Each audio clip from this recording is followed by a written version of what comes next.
When workplace bullies decide to make someone the punchline of their cruelest joke yet, they have no idea they're about to witness something that will change everything they thought they knew about kindness, love, and the power of standing up for what's right. What starts as a calculated humiliation at an upscale restaurant becomes a story that will restore your faith in humanity and prove that sometimes the most beautiful love stories begin in the darkest moments. If you enjoy this story, a like or subscription would mean the world to me.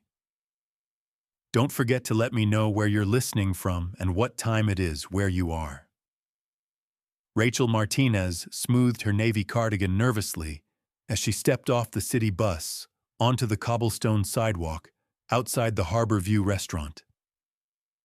The warm, amber lights of the upscale establishment flickered against the dusky evening sky, and every fiber of her being urged her to turn around and walk away. She gripped her phone tightly, reading once more the message her coworker Lisa had sent. "Just go inside, Rachel. He's already waiting. I promise it's not as terrible as it sounds." Rachel Martinez, 28, had once believed in the kind of love that filled the pages of romance novels. That faith had shattered 18 months ago when she discovered her boyfriend of 4 years had emptied her savings account. Money she'd carefully set aside for her grandmother's medical treatments, to invest in a cryptocurrency scheme. 6 weeks later, he disappeared, taking not only her financial security, but also her best friend with him to Las Vegas. Since that betrayal, Rachel had built walls around her heart, filling her days with quiet routines. Early morning yoga, spreadsheet calculations at work, grocery shopping for her grandmother, and evenings spent reading together in the small apartment they shared. Love, she had decided, was a luxury she could no longer afford. So when Monica, the office's self-appointed queen of gossip and passive-aggressive comments, had approached her desk last Tuesday with an overly sweet smile, Rachel immediately knew something was wrong. "There's this guy who's absolutely dying to meet you," Monica had said, her grin too wide to be genuine. "He's a single father, a bit older, completely harmless. He literally begged me for your number after seeing you at the coffee shop downtown."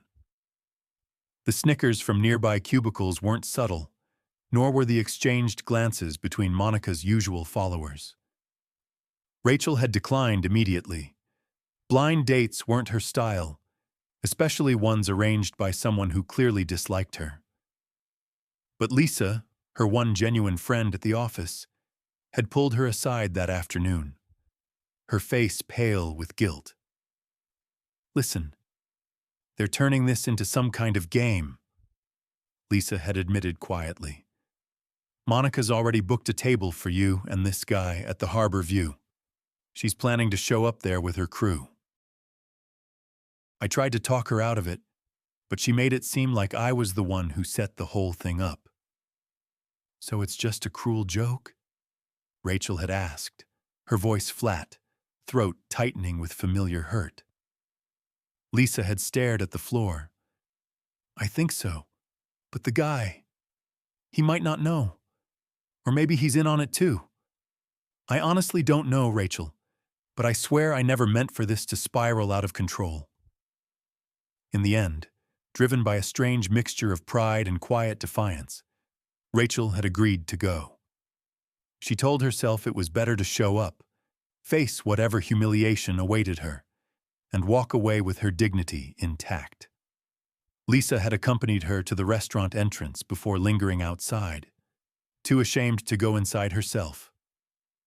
Now, standing at the heavy wooden doors, Rachel took a deep breath and stepped into the warmly lit interior.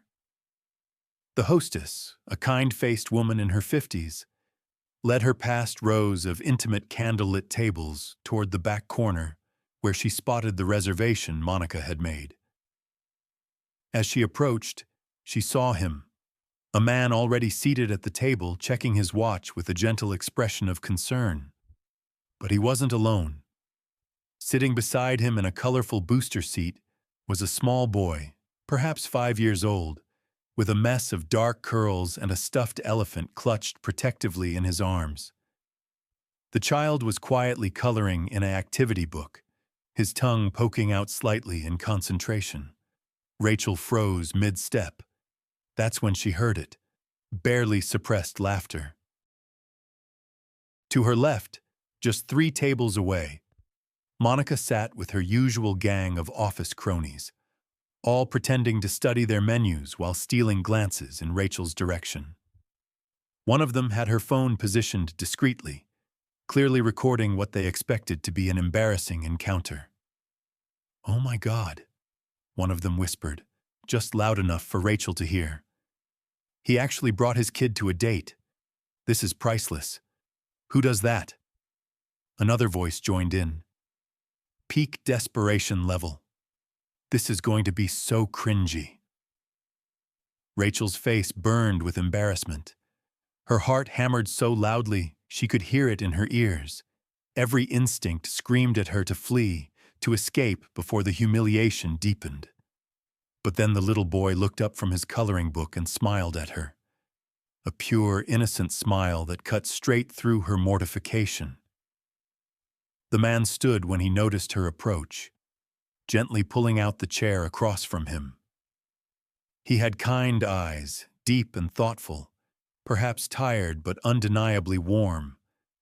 His clothing was simple, a well-fitted navy sweater and dark jeans, nothing flashy or attention-seeking.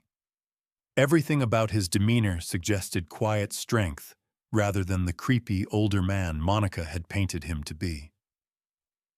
"Hello?" he said softly, his voice carrying a slight accent she couldn't quite place. "You must be Rachel." "I'm David Chen, and this," he gestured toward the boy with obvious affection, "is Alex." Rachel looked from David to Alex, who gave her a small wave while clutching his elephant, then back to David. The mocking laughter from the nearby table buzzed in her ears like static. But something about David's calm presence made her feel anchored. She sat down, and with that single quiet act of defiance, the snickering from Monica's table began to falter. Rachel shifted in her seat, smoothing her skirt as she tried to steady her breathing. She kept her gaze lowered, acutely aware of the burning stares, and barely contained laughter from the nearby table. Monica's voice carried deliberately. "I mean, seriously? She's actually going through with this, sitting there with that guy and his baggage." Rachel clenched her hands beneath the table, forcing herself to ignore the cruel words. Across from her, David adjusted Alex's napkin as the boy methodically arranged his crayons by color, humming a tune that seemed to exist only in his imagination. David looked up and met Rachel's eyes with a calm, almost apologetic expression. "I want to apologize again," he said quietly. "I realize this probably isn't what you were expecting. My regular babysitter had a family emergency, and I almost called to cancel. But—" He paused, seeming uncertain whether to continue.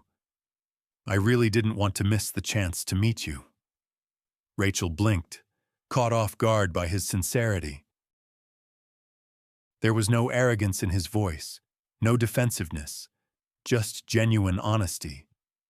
"It's perfectly fine," she replied, her voice softer than intended. And surprisingly, it was beginning to feel fine. The setup was humiliating, the whispers behind her insufferable. But there was something about David's presence that put her at ease.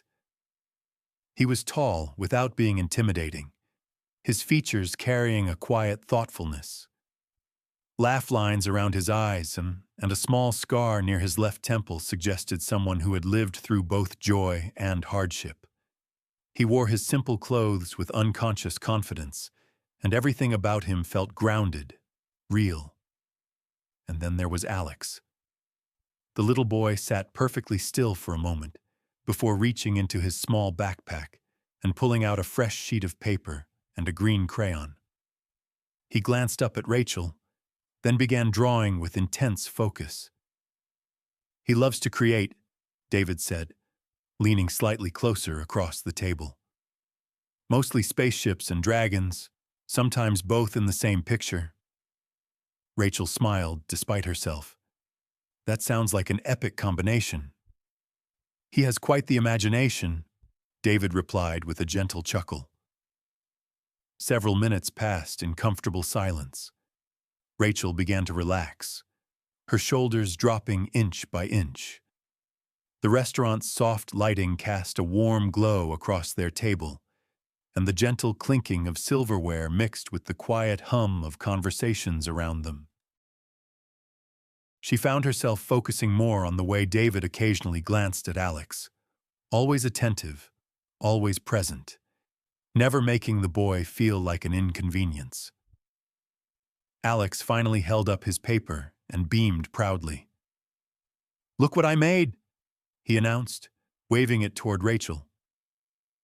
Rachel accepted the drawing with both hands.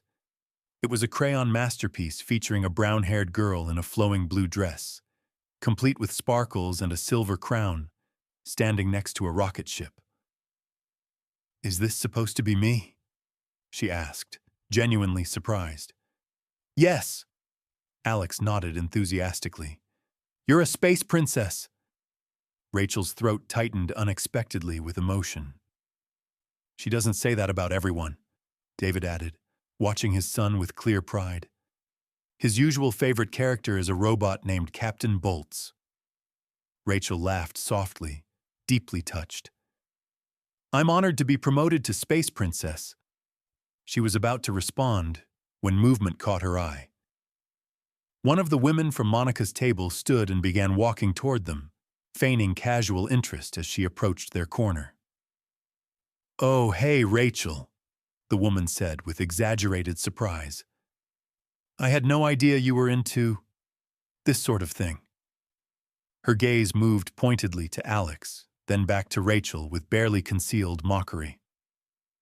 "I mean, you realize you're the type who ends up with single dads, right? It's actually kind of perfect." Rachel's smile vanished.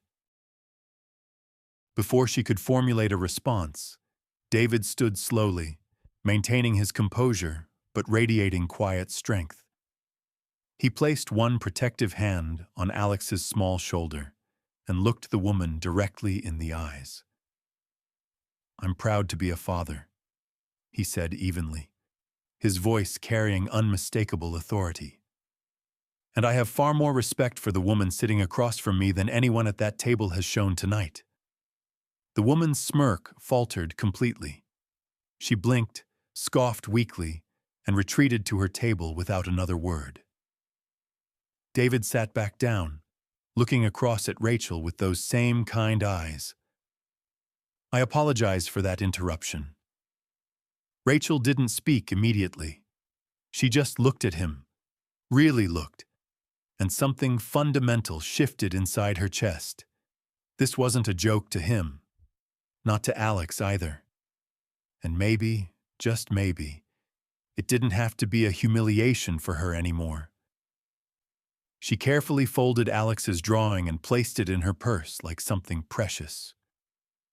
Their dinner arrived shortly after the confrontation, and the tension that had gripped Rachel's chest began to ease as the voices from Monica's table faded into background noise. Alex, now completely absorbed in building an elaborate sculpture from his dinner rolls, provided charming distraction with his running commentary about architectural engineering for 5-year-olds. Rachel found herself studying David as they talked. He wasn't trying to impress her with rehearsed charm or polished stories. There was something refreshingly steady about him, genuine, thoughtful. He asked considerate questions about her work, her hobbies, even her thoughts on whether morning or evening light was more beautiful. "No one's asked me that in ages," Rachel admitted. David smiled. "Sometimes the small questions reveal the most about a person." She chose evening light. It feels like a gentle farewell after a long day, full of forgiveness. He nodded with understanding that went beyond her words. Then David shared something unexpected that made her heart contract with sympathy. "My wife died 3 years ago," he said quietly while cutting Alex's chicken into smaller pieces. "Leukemia. It progressed very quickly once we caught it." Rachel's breath caught. "I'm so sorry." David offered a soft, grateful smile. "Thank you. Alex was only 2 then. He remembers her mostly through photographs and stories now." He paused, his voice growing softer. "I haven't attempted dating since then. Honestly, this is my first time trying to open that door again." There was no self-pity in his tone, just quiet truth from someone still learning to heal. "Then we're both taking a leap of faith," Rachel said. "It's been a while for me too." She didn't elaborate on her own heartbreak, but something in David's gentle gaze told her he recognized the pain behind her careful smile. After dinner, David suggested dessert. "They make incredible house-made gelato," he said with hopeful enthusiasm. Alex's eyes lit up immediately, and soon they were sharing 2 small bowls. Vanilla bean for Rachel and Alex. Dark chocolate with sea salt for David. Alex giggled between spoonfuls, declaring himself the supreme emperor of frozen desserts, and his kingdom deliciously sticky. Rachel joined the game as the royal knight of sprinkles, while David happily accepted the role of Sir Cleanup, keeper of napkins. Their laughter came easily and naturally. Rachel couldn't remember the last time she'd felt so light, so free from the weight of her own guardedness. When the server presented the check, Rachel instinctively reached for her wallet. She understood how this evening had been orchestrated, an expensive restaurant chosen specifically to embarrass her, and David didn't strike her as someone with unlimited resources. But as she opened her purse, David gently intercepted her hand. "Please," he said with quiet conviction. "Allow me." She hesitated, and he added with a soft smile, "I know what this place costs. I chose to be here with you." There was no pride or machismo in his voice, just sincere intent. He'd noticed her impulse to contribute not from expectation, but from genuine consideration. In that moment, something passed between them. Mutual respect, quiet trust, the recognition of shared values. Outside, the evening air had cooled considerably. David carried Alex in one arm as they walked Rachel toward the bus stop, the little boy blinking sleepily against his father's shoulder, his elephant dangling from one small hand. At the corner where Rachel would catch her bus, Alex stirred and reached out to her, wrapping his small arms around her neck in an impromptu hug. "You made Daddy smile lots tonight," he whispered against her ear. "He smiles more when you're here." Rachel hugged him back, her heart full to bursting.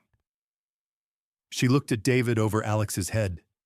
His eyes were tired but warm, grateful, carrying an expression of hope she hadn't seen earlier in the evening.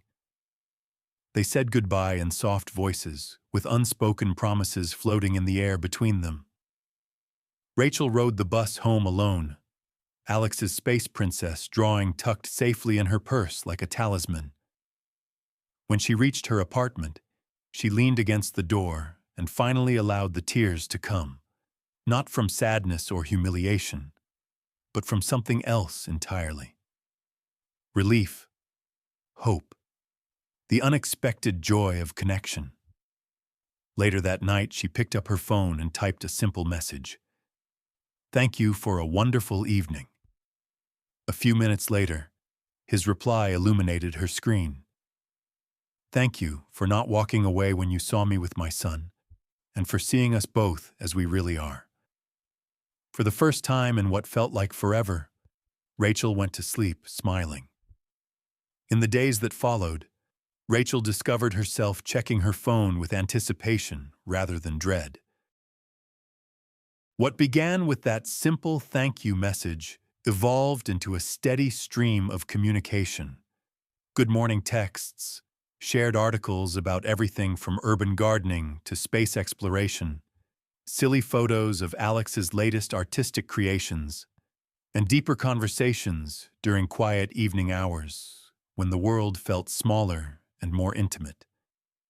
They didn't communicate constantly, but when they did, it felt significant, like opening windows in a house that had been sealed shut too long. The following Saturday morning, David sent an invitation that made her heart flutter. Alex has been working on something special for the Children's Art Showcase at the Riverside Community Center. He's been asking all week if you'll come see it.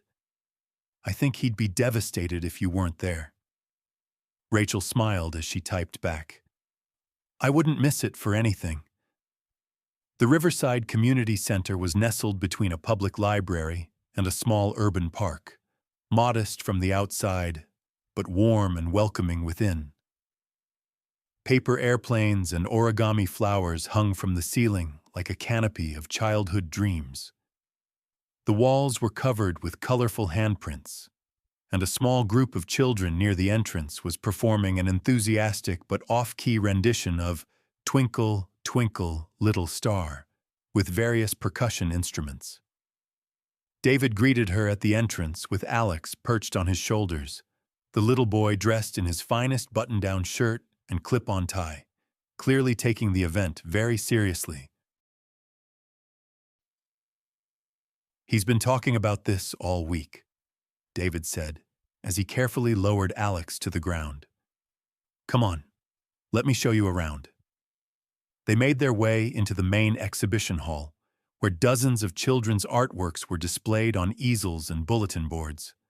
Some were stick figures, others abstract explosions of color, but each piece radiated pure imagination and joy. Alex tugged Rachel's hand excitedly, pulling her toward a particular display. This one! This is mine! The painting was simple but unmistakably heartfelt. A little boy with dark curly hair holding hands with two adults beneath a rainbow that stretched across the entire page. One adult figure clearly represented David. The other, a woman with brown hair and a flowing blue dress, was obviously meant to be Rachel. Across the top in chunky red letters, Alex had written, "My family." Rachel's throat tightened with emotion. She knelt down to Alex's eye level. Is that really me in your picture? Alex nodded proudly. You help Daddy smile. That's what families do. David looked away for a moment, his jaw working as he struggled with his own emotions. Rachel could see him trying to maintain composure while processing his son's innocent but profound declaration. They spent the next hour exploring the rest of the showcase, and Rachel began to notice something interesting. Every teacher, every parent, every volunteer seemed to know David, not just as Alex's father, but as someone important to the community. They shook his hand with genuine respect and gratitude. Several even thanked him personally, though Rachel wasn't entirely sure why. After Alex joined a group art activity with other children, Rachel and David found themselves standing near a coffee station in the corner, sipping lukewarm coffee from paper cups and watching the organized chaos of creative 5-year-olds. This place is really wonderful, Rachel observed. It's been like a second home for Alex, David replied, especially since we moved here after everything. He's lucky to have you, Rachel said sincerely. David gave a modest shrug. I just try to do what's right. Something about his tone sparked quiet curiosity in Rachel. She didn't want to pry, but she'd begun to notice details that didn't quite add up in the way she might have expected. David always insisted on paying for meals, but never with any hint of showing off. His car, which she'd glimpsed in the parking lot, was a well-maintained but understated sedan. He dressed simply, yet everything he wore was clearly well-made and thoughtfully chosen. His words were consistently humble, but his quiet confidence suggested someone accustomed to responsibility and leadership. As they prepared to leave the center with Alex fast asleep in David's arms, Rachel noticed David's phone buzz with an incoming message. He shifted Alex slightly and checked the screen, and for just a brief moment, Rachel's eyes caught something that made her breath catch. The email address displayed at the top wasn't just any corporate account.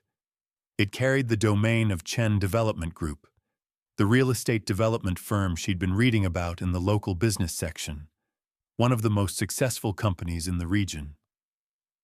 David noticed her glance. Their eyes met, and she saw in his expression that he knew what she'd seen. "You saw it, didn't you?"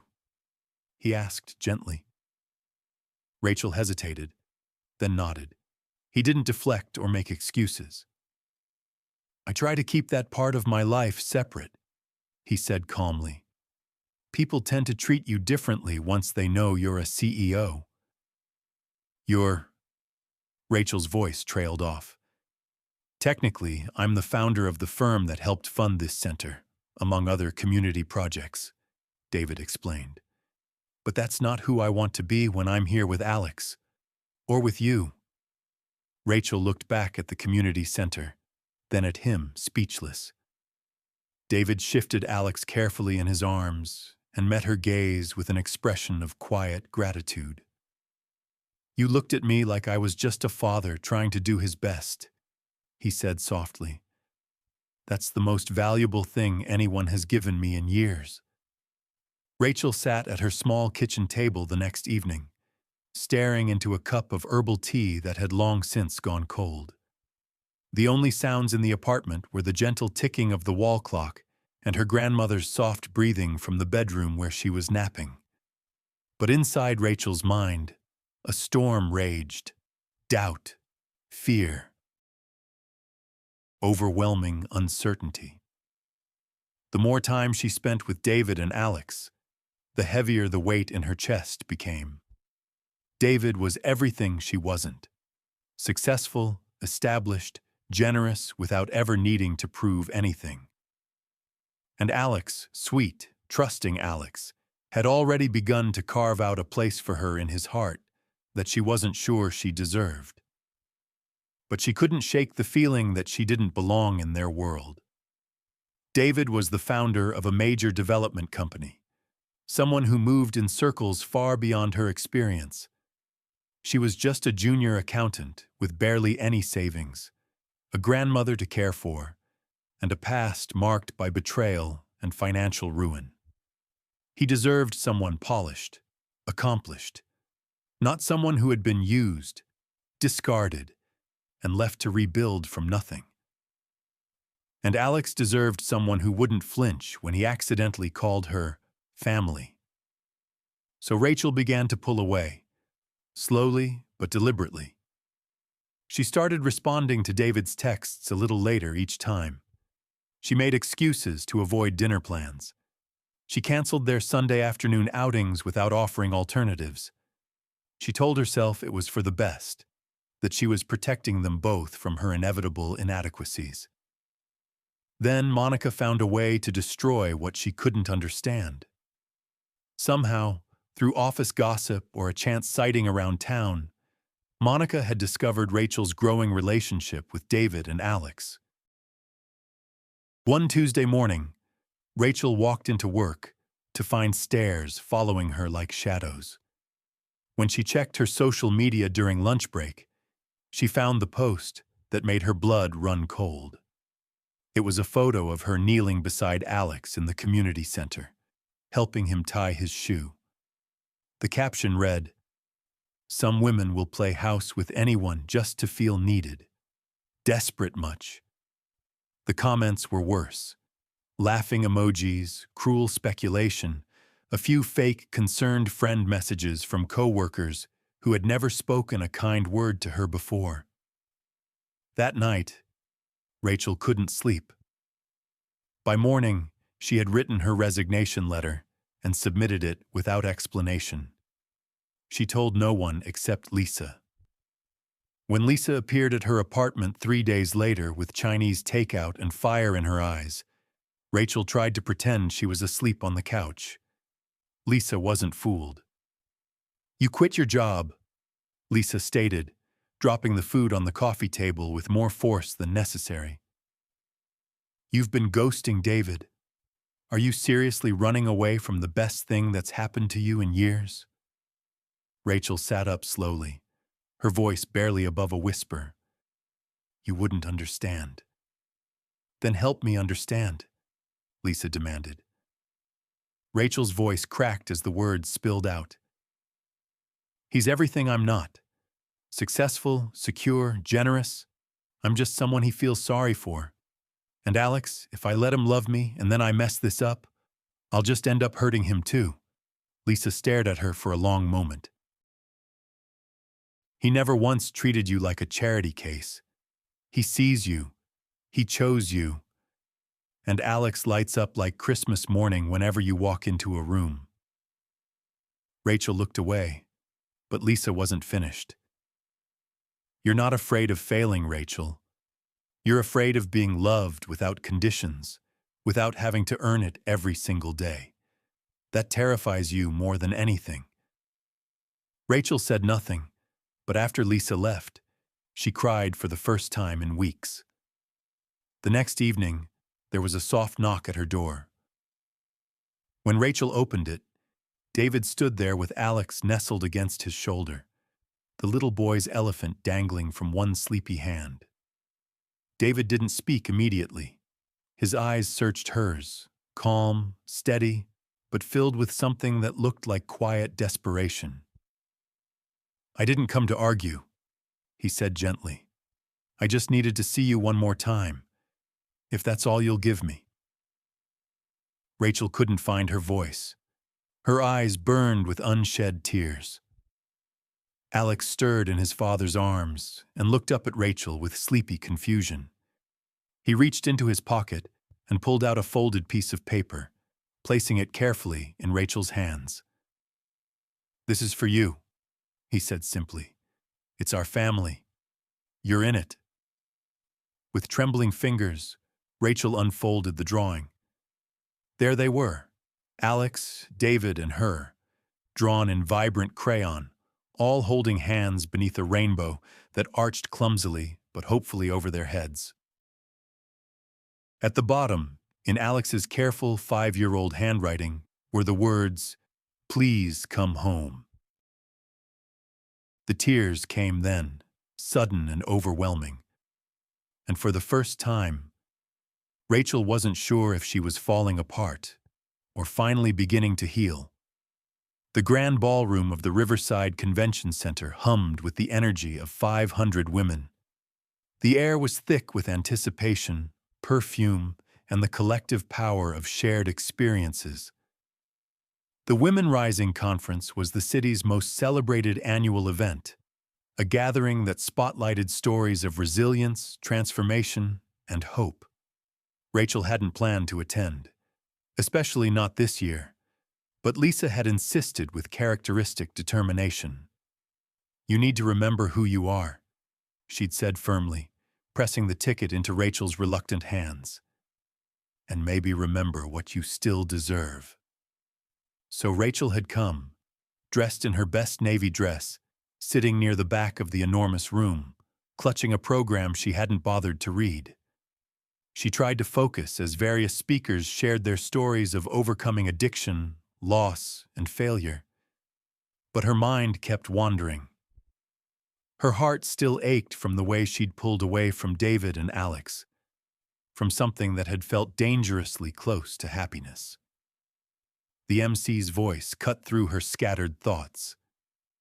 "And now we're honored to introduce our final speaker of the day, a man whose quiet philanthropy has transformed lives throughout our community. The founder of the Chen Foundation, Mr. David Chen." Rachel's fingers went numb. Her program fluttered to the floor, Thunderous applause filled the ballroom, but Rachel couldn't move, couldn't breathe. David walked onto the stage in an elegant charcoal suit, composed and confident. But when his eyes swept the crowd and found her in the back row, he paused for just a heartbeat. Then he smiled, soft, certain, and meant only for her. "Good afternoon," he began, his voice carrying clearly through the sound system. "I'll keep this brief because this conference isn't about me.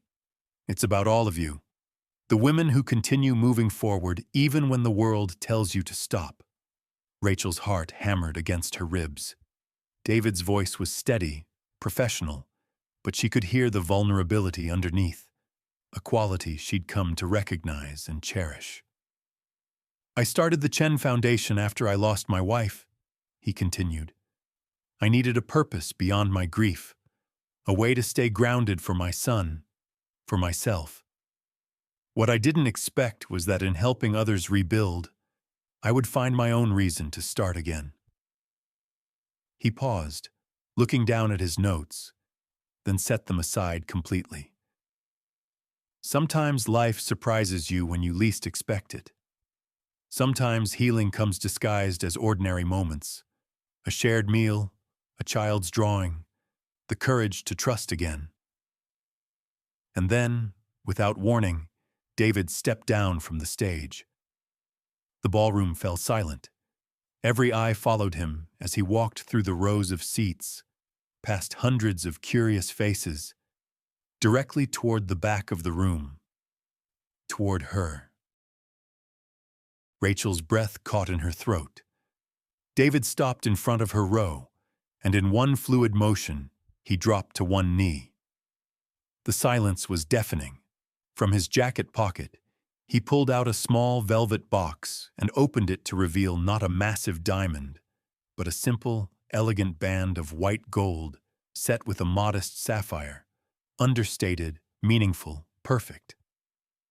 He looked up at her, his eyes bright with unshed tears.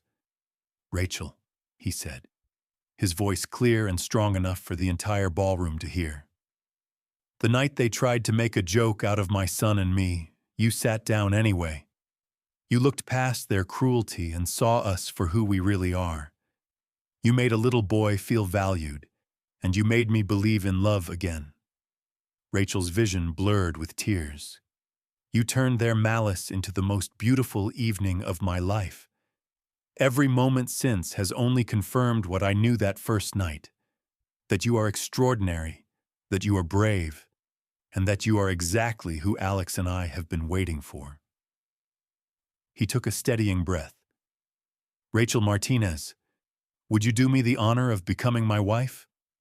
Of being the first person I've asked to share my name since I thought I'd lost the chance forever?" The room held its collective breath. Rachel pressed her hand to her mouth, overcome with emotion.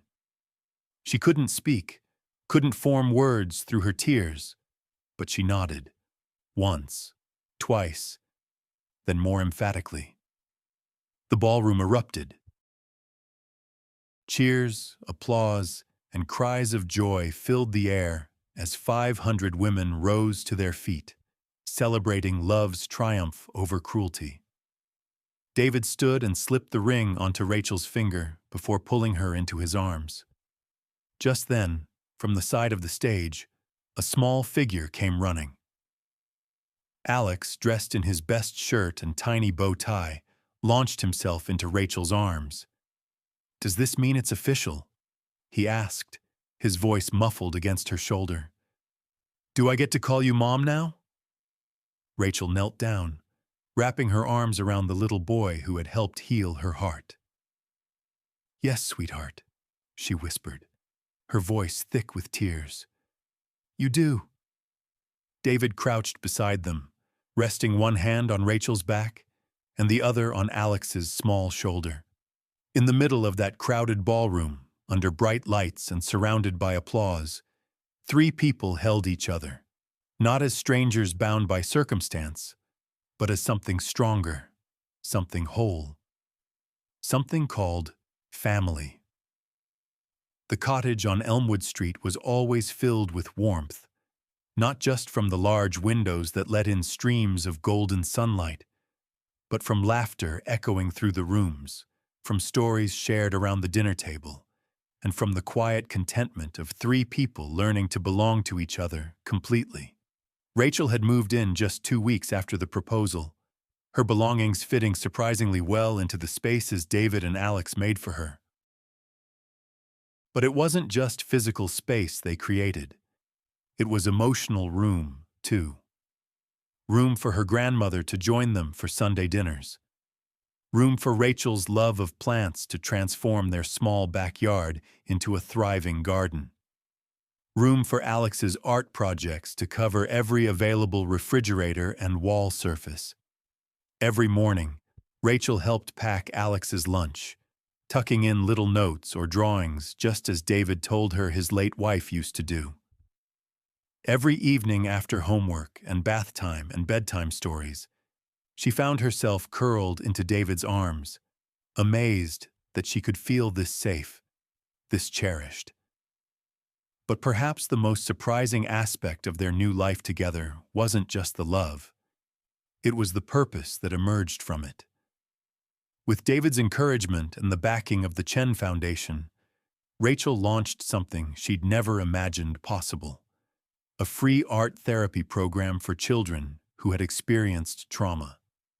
They called it Canvas of Hope, and it operated out of the same community center where Alex had first painted her into his family portrait.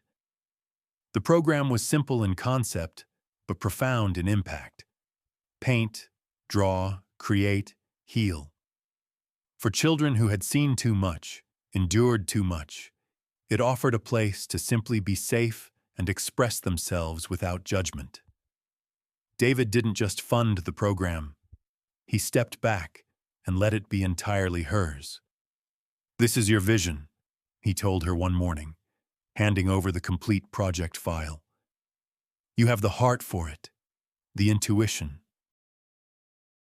I'm just the person who signs the checks." But Rachel knew better.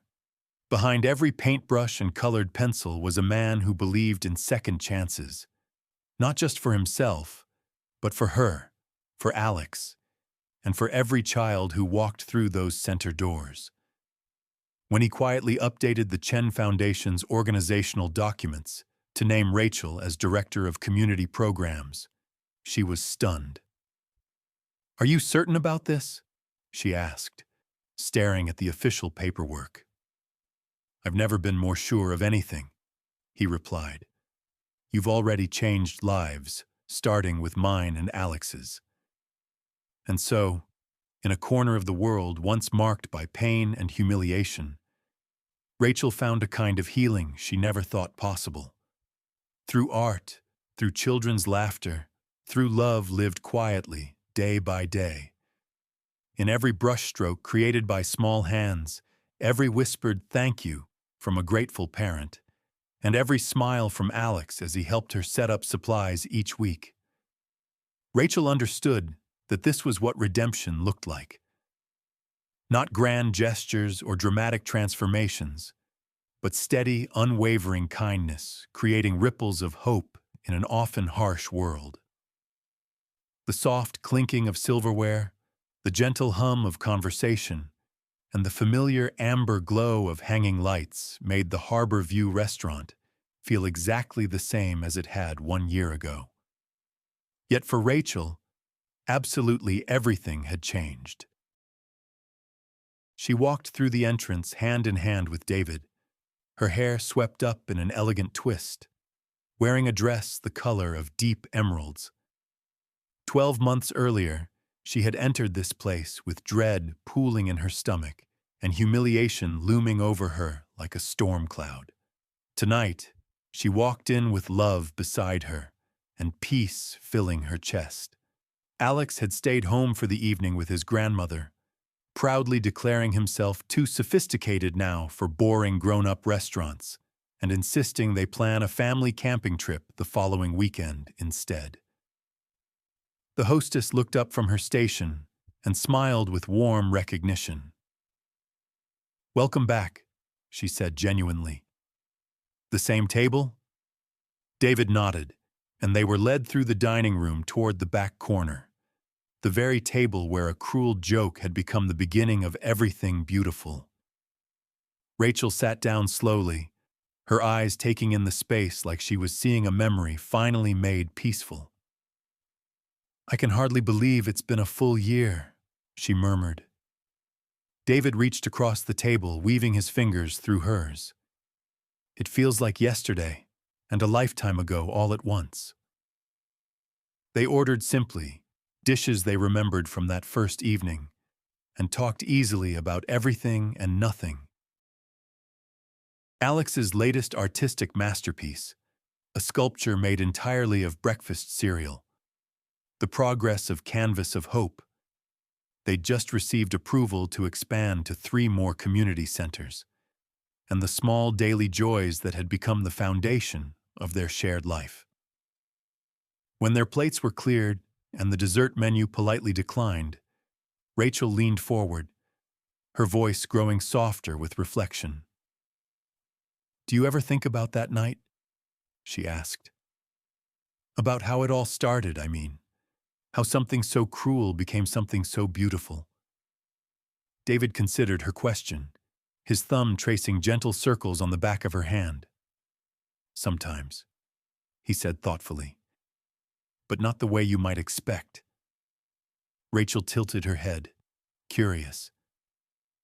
Do you ever feel angry that they tried to make me the punchline of their joke? That they dragged Alex into their cruelty? David's expression grew tender. He lifted her hand to his lips and kissed her knuckles softly. Never, he said without hesitation.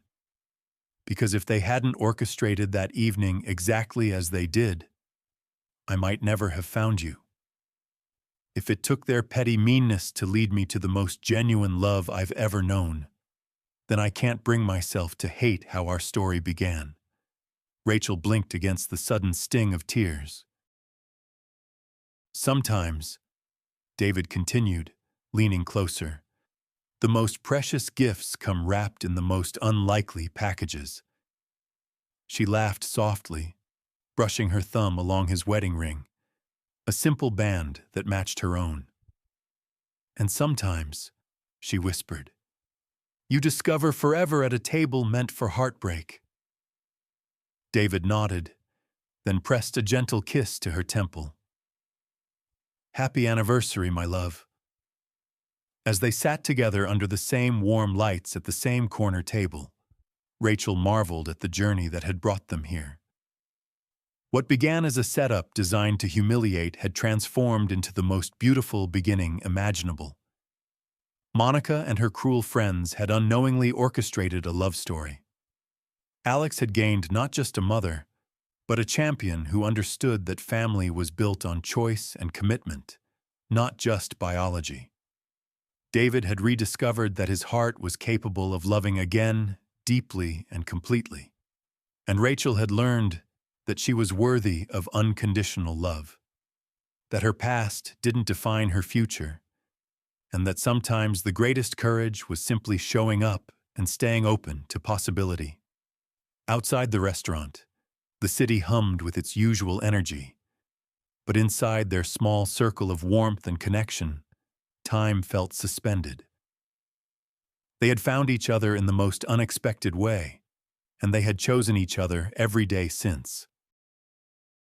The evening ended as it had begun a year ago, with David walking Rachel home, though now it was to the house they shared, where Alex would be waiting with sleepy hugs and excited stories about his evening with Grandma, where Rachel's art supplies had found a permanent home in the converted garage studio, where family photos covered the mantel and love filled every corner.